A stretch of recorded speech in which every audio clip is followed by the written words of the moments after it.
Thank you for joining the February 26, 2019 VOLTHA call. We do record these sessions and post them to YouTube, so please keep that in mind during the discussions today. And with that, I think we'll jump right into our agenda. We have a number of new JIRAs to go over, and then this is our final week for Sprint 14. It's targeted to complete this Friday. And so we'll spend a little bit of time going over status updates and seeing if there are issues we need to adjust with the group in order to move some items along and see where we are. And then we had a comment and a response on VOLTHA Discuss from Sean and from Zach related to documentation. So if we have time, we'll take a minute or two to talk about that today as well. All right. I think with that, we'll go over to the new JIRAs and start with 1470.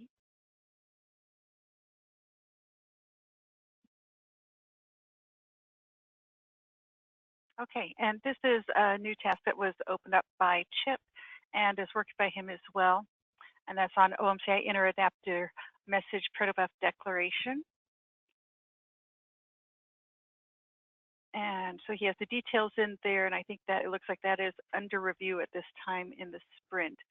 And I know Chip is going to be a little bit delayed today, so are there any questions we need to take back to him for this item? No, I just posted a comment on his update, and I'll okay. just wait for Chip to reply back. Great, thank you, Ken. The next item is 1471, modify OpenOMCI code to use new binary protobuf message, another subtask.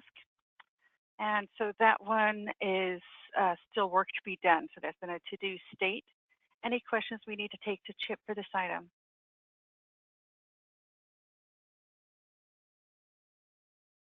All right. Next, we've got OpenONU and OpenOLT update code to handle new binary OMCI inter-adapter message format. And this one currently is unassigned. Chip has set this one up though as well. And it's targeted, probably because this is a subtask, it is also still targeted for Sprint 14. And no assignee, so we can check if he's taking that one on or if we need to find an owner for that. I can talk with him afterwards. Any questions we need to take to Chip for this item?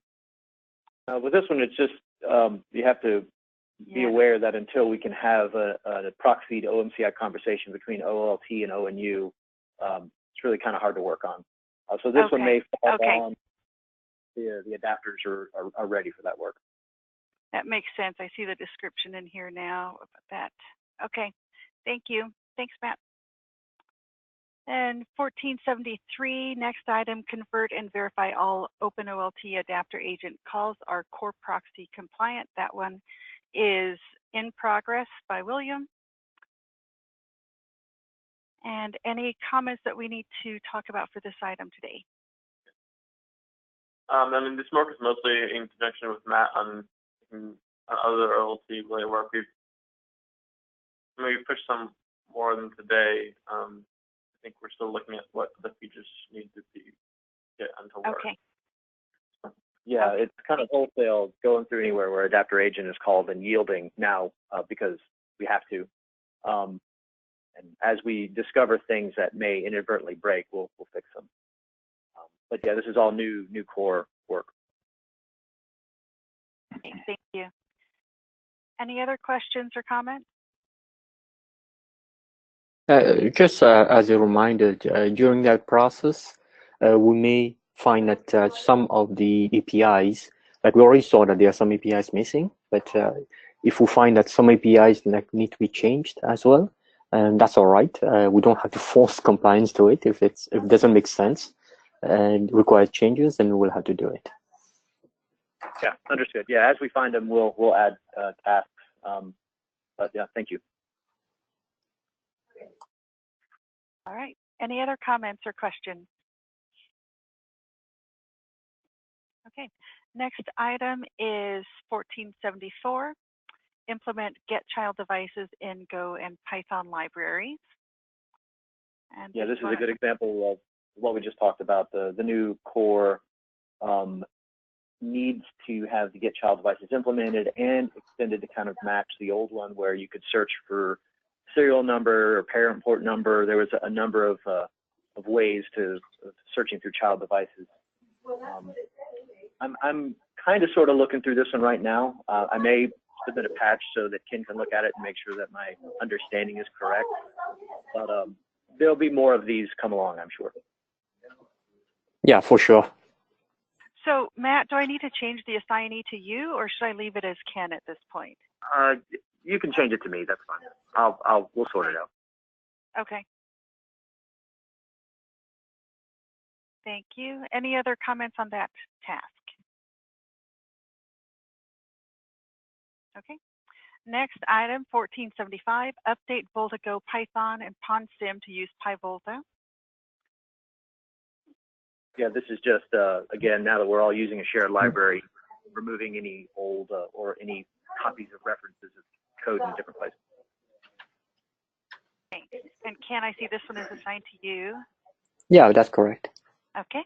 And then next, any questions or comments before we move on? No, I just wanted to say on some of these that I created, I assigned to Ken for just lack of any better choices. So if Ken or you or anyone you know would be better suited for these, by all means. Oh yeah, for sure. Like I'm good at delegating. Okay, sounds good. Thanks, Matt. Thanks, Ken. Okay, next item is 1476, migrate OpenOLT Flow Manager, Logical Flow Proxy, and Adapter Agent usage to be Core Proxy compliant. Yeah, this is a lot of these, and the next few ones will be tasks very specific to code. So this one and the next two really are just reflections of some of the same work regarding interacting with Core Proxy. There's a story that wraps up a few of these as well that will probably come along later. The story is a bit more generic, but the tasks are very specific. So this one and the next three are basically the same, or next two, rather. Okay, so we'll kind of go over those in one lump here. And so there's that one. Any questions for Matt before we move on?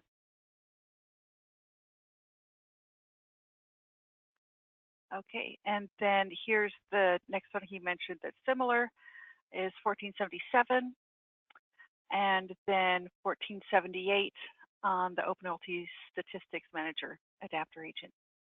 So the OpenOLT has various managers delegated to do certain functions, and they all have to be updated to work with the new core. So this is a good opportunity for folks if they want to get in and start looking at stuff. The way the agents or the way the managers are broken apart is a good delineation of work, I think. Actually, I think so Saurav and Gamze are actually doing some work around the flow decomposer in the core related, but I guess in the old Python implementation that I guess needs to get migrated to the new core as well at some point. Right? At some point, is that going to yeah, that's the plan. We took a stable copy of OpenOLT and ONU from, I guess, maybe about a month or so ago, maybe a little more. Once we get it working as it was, then there's a task to basically merge and keep up to date until such time we decide to abandon the 1.x repo. Yeah, okay. Other discussion? All right. Next item is a defect that was opened, vol 1479, RW core crash on concurrent port and ONU device adds. Yeah, that one is assigned to Stefan. He has a fix for that. It's this fix. I think there may be several commits for this fix. There will be some changes in the model. There will be changes on the Kafka, the way we are handling topics. So there will be a couple of commits for that update. Okay. Thanks, Ken. Okay, next item is 1480, and this one is done. Mirror Garrett repos to GitHub. And it looks like that was completed by Zach. Yeah, this is basically just making things that we had in Garrett mirror to GitHub. If people need other things to mirror, let me know. It's a pretty simple process. Hey, on that note, just briefly, should we change abstract OLT to use github.com so it can be go get instead of the, you know, all the internal references? Like VOLTHA Go uses github.com for their imports.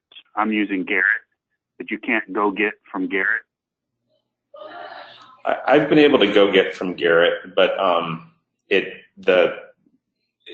the syntax for doing so is not incredibly clear. I think either could be used. But maybe send me an email offline, Don, and we can figure out what to do. But I think doing either would work. It's slightly more work to do this mirroring, but it's fairly trivial. I just need to know to do it. Okay. I'll hit you up later. Okay, sounds good. Thanks, Don. Thanks, Zach. And next, any other comments before we move on? The next new issue is full 1481, properly render in the log proto objects sent and received. Yeah, this is another containerized side effect. Basically, now the binary version of the proto objects are printed in the log, which is hilarious and loads of fun. So it'd be nice if that could be cleanly rendered in a way that was at least readable or where there's not binary in the log. Again, a nuisance at this point right now, but we probably will need to clean it up at some point. Okay, thanks. And I probably should point out also, we did kick off the meetings, I think it was last week, on the containerization brigade as well. And so there is work going on in parallel and people working on things. So hopefully we'll get more objects picked up by, you know, for this epic and related ones as part of that brigade. Just a little side note there. Any other questions before we move on? Okay, 1482 is the next new one, and that is OpenOMC ID code of get response attribute fields are incorrect. So that one is being worked by Chip in this sprint, and it looks like that there is a patch out there for review in Garrett. Any questions we need to take back to Chip? All right, then next is 1483. And this is back to the containerization epic update. VOLTHA CLI and VOLTHA OF agents use PyVolta. And it looks like that one is assigned to Arun. Yeah, hi Julie. So I picked up this this defect and the above one today. So actually, Okay. I have worked on some part in VOLTHA CLI during pre-provisioning. So it seems to be looks like a familiar area. So I just picked it. So looked interesting to me. Okay, very good. Thank you. Any comments or questions? Just one thing. Maybe if you already picked up the VOLTHA CLI, the VOLTHA OF agent, there are some changes that we're doing into it, some code changes. I don't want us to deprecate the effort, but you'll have to do some changes because it's the way to operate in 2.x is different from 1.x. Maybe we should have like maybe two different JIRAs there, one from CLI that you can handle, and then we'll keep handling the OF agent one.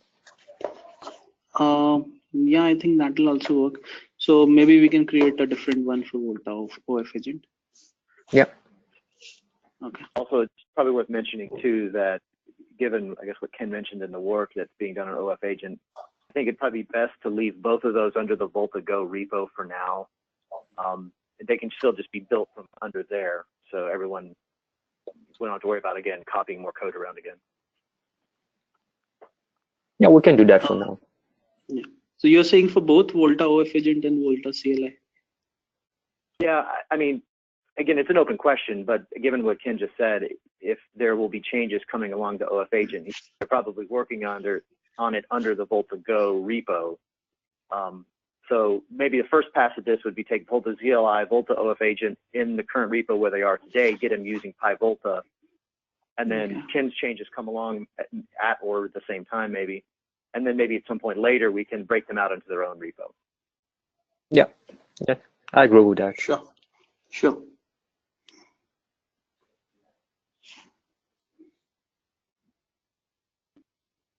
Okay, so we'll get that separated out.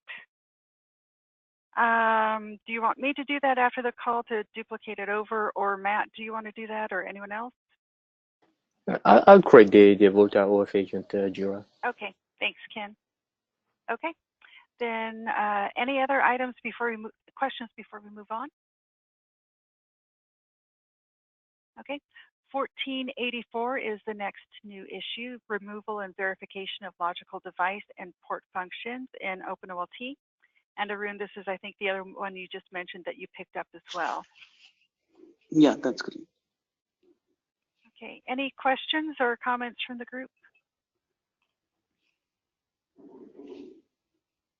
Okay, then next item, 1485, removal and verification of logical device and port functions on OpenONU. This one is unassigned currently. Any comments or discussion? Same deal as the one before, just for the ONU. Yes. All right.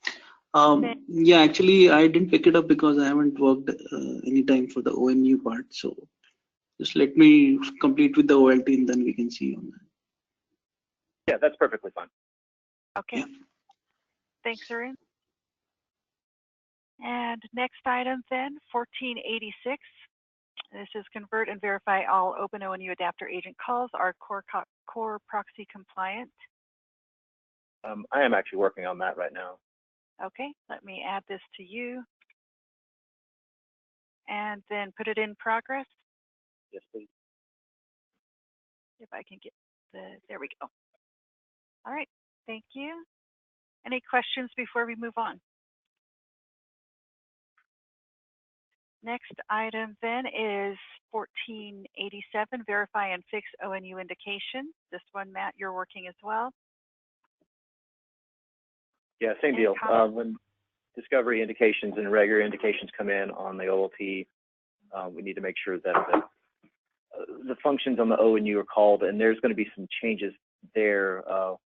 I'm assuming the adapter proxy is probably going to be the way that has to work now. Before it was kind of just a direct function call, which is no longer going to work. So yeah, we'll get there. Okay, thanks. Any other comments or discussion? Does this include multiple ports per ONU, or is this single port? Right now, this is really just there's a switch statement that says for the different OLT indications that come in, there's some for PON ports and NNIs and ONU discovery and then ONU and then OMCI. Basically, we just need to make sure that when the ONU indication comes in, today there's a call to the ONU adapter that says start your OMCI state machine. When the OMCI state machine starts and then sometime later it finishes, it then populates the uni ports into the core. So eventually, yeah, the ports make their way into the core. It's just the OMCI has to finish its discovery first. But it all starts with the indication. Yeah, okay. So it's basically an ONU, essentially an ONU operation that discovers the ports available. Yeah, and really it's the process to say start the OMCI state machine, and then ONU adapter agent itself, or not adapter agent, ONU adapter itself will come back later and start adding uni ports to the core. Okay.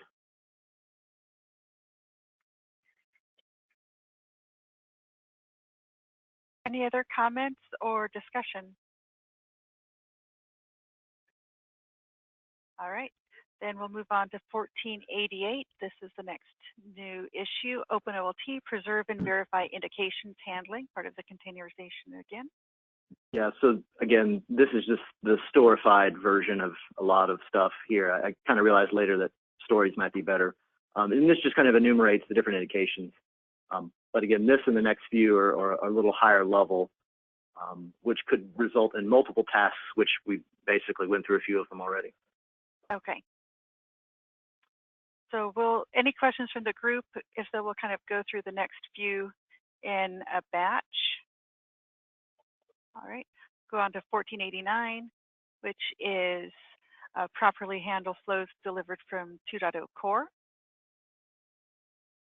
Any comment? And then the next one for OpenOLT is preserve and verify life cycle management. So just, yes. is this an overlap to what Gamzee and Sorab are doing currently? But they're working. Okay. This one will be basically as the adapter is now, or really as it was a month or so ago, make sure those flows still work and happen and are interpreted properly.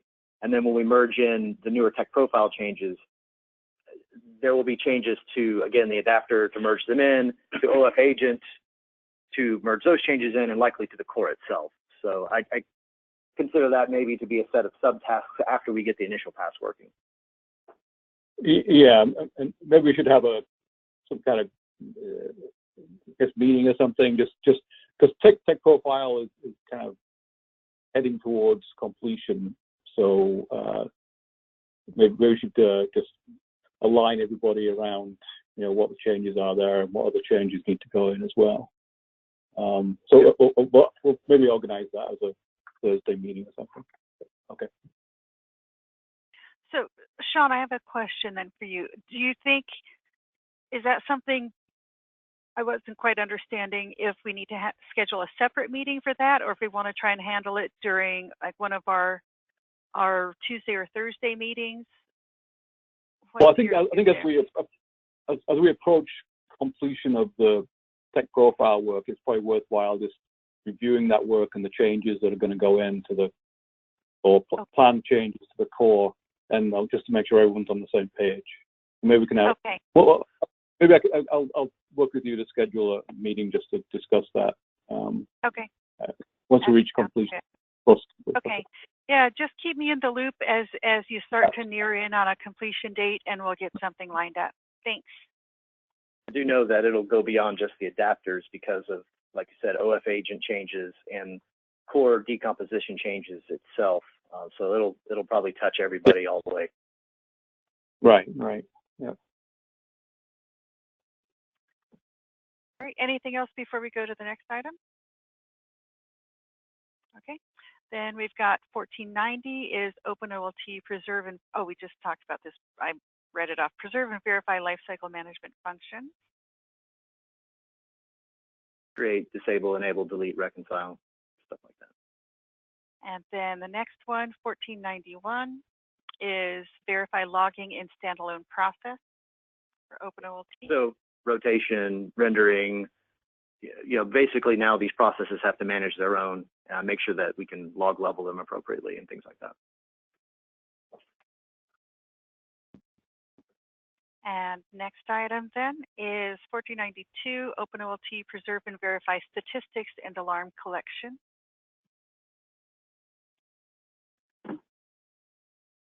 And then the next item, 1493, is OpenONU, verify OpenOMCI agents and state machines. Looks like, Matt, you're working that one currently.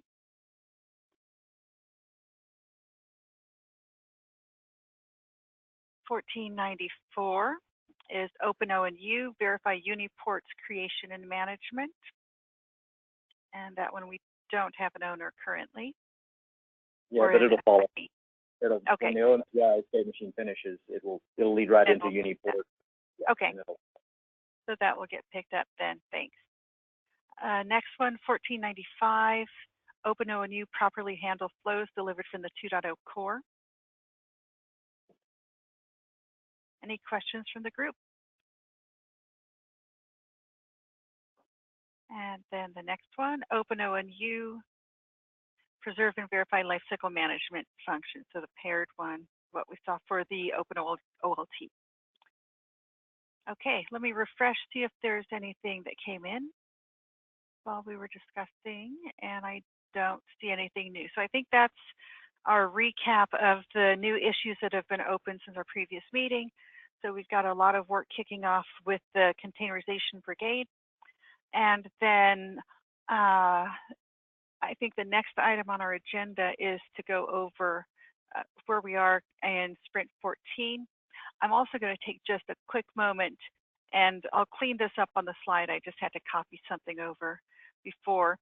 As we've got a lot of stories coming in and people are starting to work on things, just a reminder to everyone to try and update story points if needed. Once you have taken on issues, if you discover that it needs an update to the estimate for the story points, I appreciate anything you can do there because it helps us get a better sense for what we may be able to accomplish in terms of total story points for upcoming sprints for planning purposes as well. And since we're getting close to the lockdown where we'll be doing planning for the next item, I'm trying to see if we can get a reasonable idea of how much we can take on so that we don't overcommit while we're at the lockdown. Okay, so this is just, I've added it, and I'll clean up the formatting later, but I've just added to the backup slides for the 2.x release planning deck that you can access from the wiki. I just pasted the guidelines in the back, and I'll do some cleanup for the formatting afterwards. All right, then I think that takes us over to the in-progress work for Sprint 14, which again is wrapping up at the end of this week. So probably how I've usually done it is around the middle of the week, I'll open up the placeholder for Sprint 15 so that people can start mapping in stories there for items they're expecting will need to be covered in Sprint 15. Let me actually go back to our planning deck for 1 second because that will, when we were originally, oops, I didn't go back far enough. Give me, here we go. So our next sprint, which kicks off on the 4th of March, is another 3-week planned sprint, taking us to just shortly before the lockdown. Initially, we had planned to focus mostly on integration testing and hardening, but we do have a lot of development work that is going to continue into Sprint 15. I think that's pretty apparent to everyone. So any questions on kind of the upcoming plan to take us through March for the next Sprint 15, which we were hoping is going to be the last sprint for 2.0. Okay, I don't hear any comments, so let me go over to the JIRA board again. I had a couple questions just to check on status for a few items. Before I jump into that, though, are there any specific JIRAs that the group would like to look at first for the work we have in 14? Or anything where you need some assistance getting reviews or anything like that? All right, I'm not hearing any comments. Let me see. Gilles, do we have either you or Daryl on the call today? I haven't checked my attendee list here.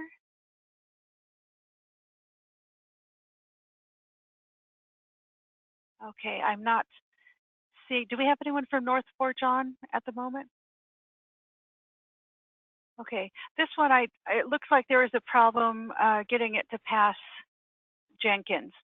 And so I was going to take a minute to look at that with folks, but I think maybe I'll have to check with them offline. And I think I need to refresh my screen as well.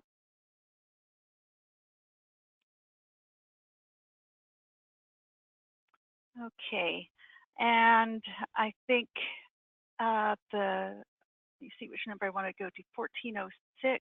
I wanted to check on status. So this one, Ken, I wanted to check with you. 1406, is this item done for deploy VOLTHA 2.0 in a Kubernetes cluster? Yes, it's so that item is done itself. It's more the integration work that's required with all the testing and everything. So the deployment itself that's done. Okay, so because I thought that was separate, because I think we've got the 1407 for end-to-end integration testing, and then we've got an HA testing and some other things. So 1406 is okay to move over to done? Yes, that's correct. Okay, I'll do that. Thank you. And then I think I saw a number of things go in for the 1410, but I'm suspecting this is still undergoing integration testing. Yes, that's correct. Yeah. Yes. Okay. Yes. So we're getting items cleaned up as things occur, and that one is ongoing. And then 1460, I believe, is the next one I wanted to check on. And Zach, do we still have you on the bridge?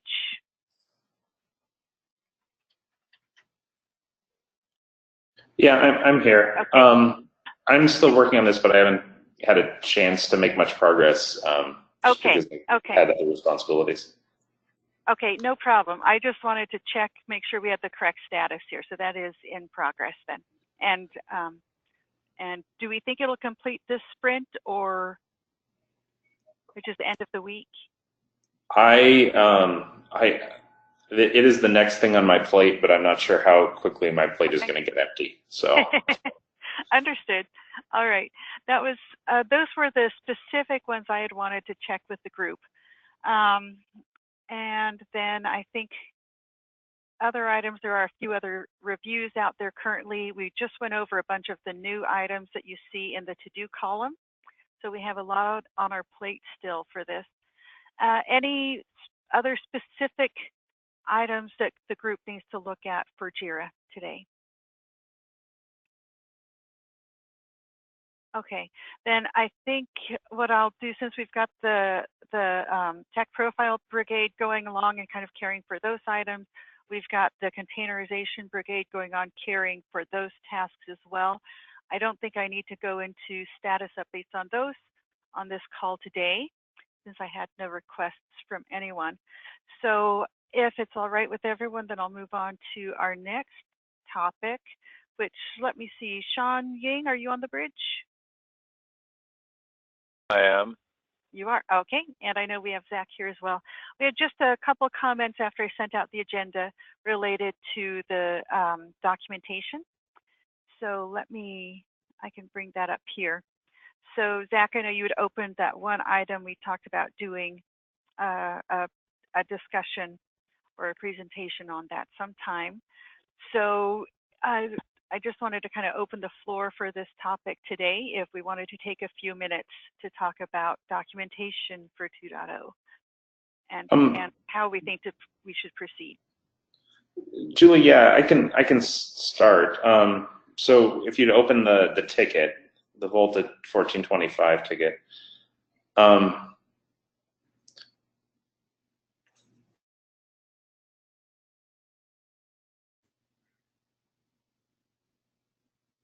So I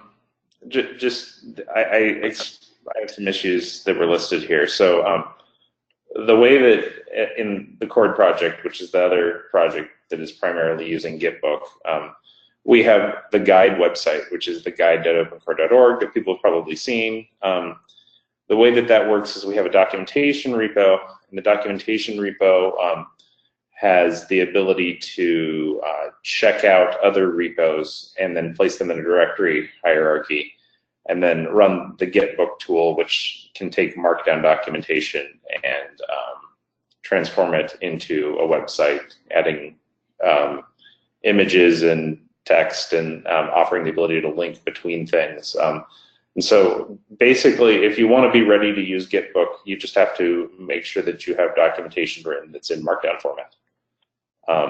So if people want to start on that, they definitely can. That's something that anybody could do right now. And then as we integrate, or if we decide to go this route, or if we decide to go other routes, that documentation would probably still be useful. So there is also existing documentation in the wiki. You can quote. We probably ought to decide whether that documentation, depending on the type of it, should either stay there or maybe get migrated and put the code repositories. The general best practice is that your you should version your documentation along with your code, so that if somebody checks out a copy, they have the documentation that matches.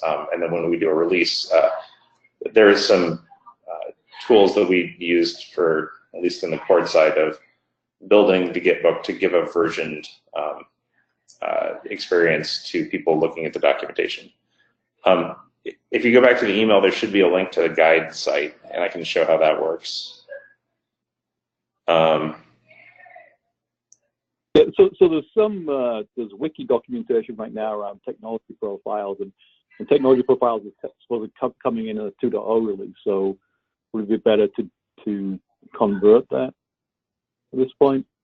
So the general breakdown that at least on the core side of things that we've done has been, if it's like high level, like if it's something that would go in a PowerPoint, or an explanation that's sort of not technical or forward-looking, we usually keep it in the wiki or keep it as a Google Docs file that gets shared, or Word file or whatever.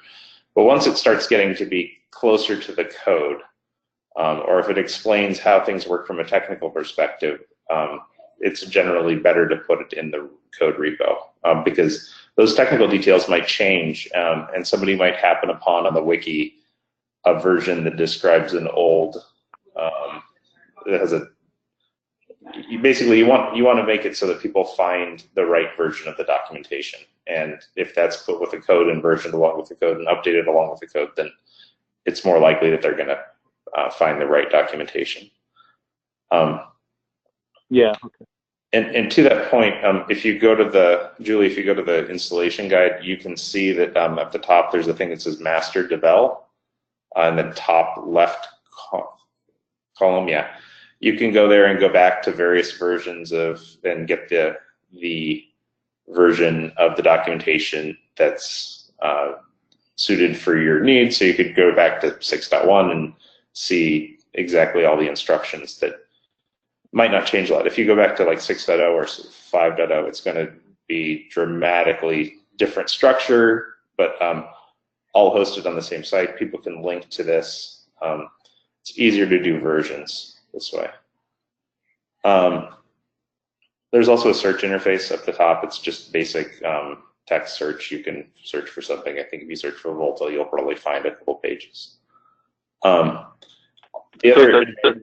So Zach, doesn't mean that for the VOLTHA or CIBA, we're going to have, you have a CIBA here, right? But we don't have the branch for the VOLTHA at this point, right? Right.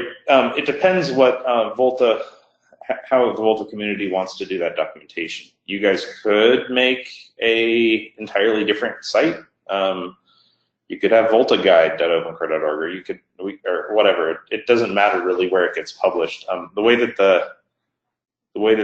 the job works is when there's a new commit on the documentation repo or some other repo that has documentation in it, all the code is downloaded. The documentation is copied into the documentation repo. The tools that build the website run, and then that's synchronized to just an arbitrary web server. So everything you're seeing there is static, including the search interface, which is a JavaScript tool. One of the other things that we do have, I don't think I have a link to this handy, but I think we're publishing Swagger API docs here. It would also be trivial to publish like GoDoc or Sphinx or other Python documentation. So for some things where just writing a markdown in a file might not make a whole lot of sense, it would be useful for there to be another documentation that might be auto-generated from code. But that comes down to how everyone would like to have code documentation be generated. And I can help with that automation side of things. We have some Sphinx documentation generating in places. We have this building with Git book here. So there are a lot of different options. One of the things, I guess one of the ways to start, if people want to get started on this, would be to make in your repo, probably make a docs subdirectory, and then just put documentation that's you write freehand in a markdown format. You can have multiple files. You can link between them. I could probably go over and give a detailed, like how you start description. But for now, if you at least have some documentation in markdown format, we can at least get started and maybe build a sort of the framework and the scaffolding around this and get something published. Are there other questions about that? About the process or the? I guess, just being frank here, right? So I think a lot of time people doing the code and now they feel like they have to do the documentation. But I think the thing is, once we start the process in place, I think later on it'll be more natural, or it's a natural practice. So I know I just want people to give it a try, and then or maybe some of the coder or contributor are already doing a lot of documentation on their README file, things like that. Maybe can take a little step further and then see whether you can at least get the VOLTHA related the documentation structure established. And I think that's right now we don't see much of the I would say VOLTHA related documentation in a Git book at this point. But once we get it started, and then people will probably start getting to know what to populate. So again, probably additional expectation to the technical leads and then the contributor. But I think let's get this thing, the first step in, and then I think after that it's done, then I think it should be easy to grow. Yeah, if people would just start by making sure that the README has basic instructions describing what the specific repo does and where to get more information and how to build it, that would be a very simple and good first step that would probably take people maybe 5 or 10 minutes when they're starting on a project. And then just having that README there with places to add things can be having someone having started it frequently is the hardest part. Yeah, that's how I feel right now, even though I don't code. But and maybe it's Julie. I think some of the release notes. I wonder whether we can also start trying to make it onto the Git book. At least give it a first step also. The documentation repo, we have people who don't actively participate in the coding process that contribute to the documentation repo. If Julie and Sean, you guys are interested in taking on some of those tasks. Yeah, definitely we'll do that. Okay, so let me just kind of check in with the group here. So we've gotten a high-level overview from Zach on what's involved here. So, and Sean, it sounds like you do have a preference to go ahead and try and transition to this process using Gitbook for the documentation. Do we have a consensus within the group that we want to give this a try and start working in this direction? I think we should. Yeah, Okay. I'd like to give it a try for the tech profile stuff. That'd be great. Yep. I'm just doing that. So Zach, thanks for giving us, kind of some prompts on things we could do for that. And then so Sean, I think you and I will have some tasks here as well. It sounds like we have enough interest in this that we will give this a try and start moving in that direction. So Zach, we may have more questions coming your way as we start taking a look at things, but I appreciate you giving us a kind of some examples to look at and some pointers here and for kicking off the discussion. And Sure. Zach, the Gitbook doesn't include, like for example, PDF file, we cannot include that, or is just something link, we need to link it? So the Gitbook tooling, I think, can generate PDF files. We're not currently doing that. That could be done as well. Okay.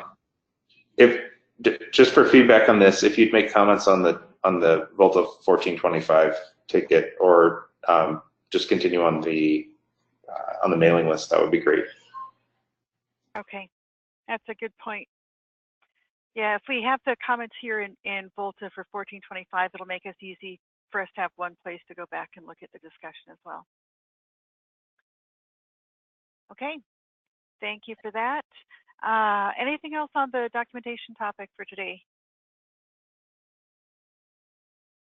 Okay, then I think, Sean, I wanted to see if you had anything else you wanted to talk about related to the upcoming face-to-face meeting. Yeah, I'll show the survey or the form. Do you want me to give you a presentation, right? Please do. Okay.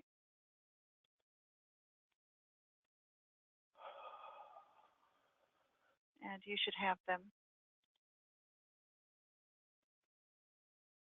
Okay. So are you seeing this?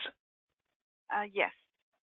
Okay. I think I will send out this survey form. Actually, it's a RSVP form. Also to the VOLTHA Discuss and then SIBA development mailing list, and basically it will describe the title and then the when and where the lockdown is going to happen. I'm not going to include the proposed agenda at this point in this form, but I'll follow that up with a different email. So it's basically, I have an option about, whether you are. The reason why I sent this out, so even if you're not attending, let me know. And there's as I said, there's a T-shirt and a hoodie size will be requested. One item we added is actually the nomination for anybody in the community recognition. That there will be a community recognition session during the lockdown, and I would request everybody to provide your top 3 contributor, so whom you would like to nominate to be celebrated. I know everybody in this community should be celebrated, but I think we I think for the first time we're selecting 3 from the community, and so your vote will be the resource of the nomination. When it will be recognized. So I will send this form out today. I think I'm in a pretty good format right now. So I'll send it out today. If we show up, we get a T-shirt. Yeah. T-shirt or hoodie. Changes everything. And actually, yeah. So the stratum is T-shirt, but I'm trying to push what a hoodie is possible. Okay, so I'll send this out. So I'm expecting people, the community, to respond. Even as I said, even if you're not attending, but if you have the nomination, please provide. Okay, so that's the reason why I added a yes or no on attending session here, but I do want the nomination list coming back. Okay, great. Julie, that's all I have. Thanks, John. Okay, I'll take presentation right back. And I think we're back to my agenda now. So we have about 10 minutes left. The next item I wanted to mention is under the future list for topics for demos or deep dives. During the Adapter Containerization Brigade, we had a request for a fresh demo on BBSIM. And so I wanted to add that to the list and see if we can get that scheduled in at some point, and if we have a volunteer to do that demo for us as well. So this is a new add to the list of future topics. Right. I think the Mahir from the NETSIA has done. Is that up to 96 ONU tested, or? So I want to clarify. Yeah, go ahead, Mike. Go ahead, sorry. Okay. I don't think we are ready yet. While Mahir does have around 90 ONUs activating, we haven't done end-to-end testing yet. Okay. So we haven't done the EA poll and the DHCP parts of it. So I don't think we're quite ready to do a demo. The reason why this one was in because during the containerization brigade yesterday, right? So for the people doing the code, if they don't have the test environment, we think maybe the BBSIM can be the best approach for them to test their code. So I think that's the yeah. Yeah, that's right. Sort of this came up in the containerization call, and people were looking for how to test things in 2.0. And I think what we have in BBSIM, just getting things activated and not necessarily a poll and DHCP tested is good enough for starting some testing in 2.0, because 2.0 itself development is at the stage where they just want to test ONU activation. So okay, in that sense, if that's all you need, then I'm fine. Yes, yeah, I think it'll be fine. Yeah. Yeah, because I don't think 2.0 is the stage to test EA poll and DHCP. Right, and the other reason is something that we just found out yesterday is that you can, with VOLTHA 1.x master, it only works up to the activation point right now. The moment you start doing EA poll flows or DHCP flows, or rather just the EA poll flows, then there are some tech profile related stuff that is sent down to BBSIM that it doesn't handle right now. From just the OMCI messaging. So beyond activation, it won't work with VOLTHA 1.x master, but it will work with 1.6. Okay. That's right. So I think the 2.0 what code. people are looking for 2.0, I think it's good enough for what BBSIM does. Right, up to activation is fine. So that's fine. Okay, I also agree with Moran's shot. I think that it is enough to test with 2.0 now, but it's not ready for a demo yet.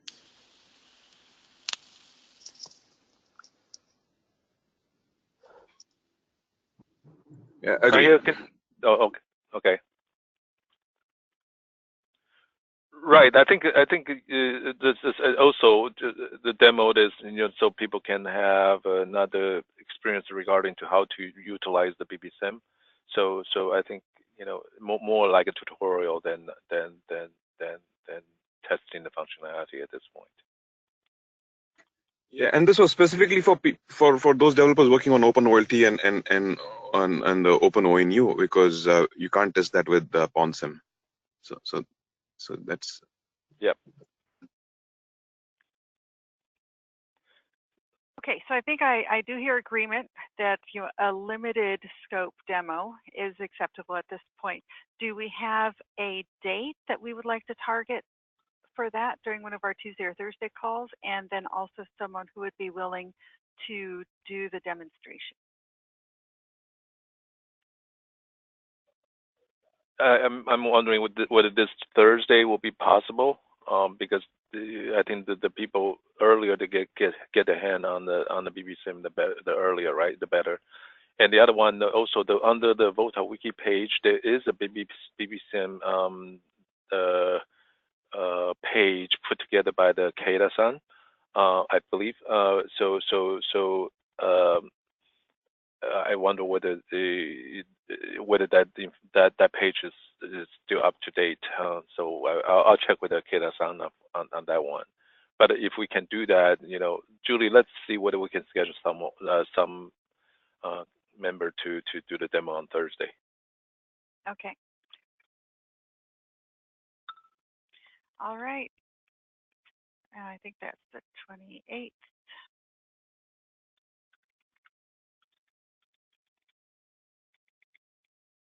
All right, so Sean, you and I will work that offline and see if we can find someone to do that demo on Thursday. And with that, I think we'll take it to kind of a last call roundtable for comments before we wrap for today.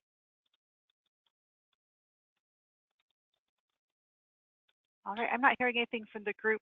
Also, I think this item, do you consider the discussion we had today sufficient to take this one off the list, because now we're going to start moving down that path, or do we need something still up the road for a more detailed discussion on the documentation with Gitbook? I can, after I see a little bit of discussion, I can make a sort of the framework for publishing that and show how it would work. Okay, great. That sounds good. It probably won't be for another week or two. So. No, understood. All right, I think we have a path forward for that then, so that sounds good. And any last comments or questions before we drop today? Okay, I think that's it. I'll give you just a couple minutes back. And just a reminder to everyone that this is the last week for Sprint 14. So as you get work completed, if you could get Jira updated, I would appreciate that, and we'll keep it as in sync as possible as we're working to close out the sprint. Thanks, everyone, and I'll drop the bridge today.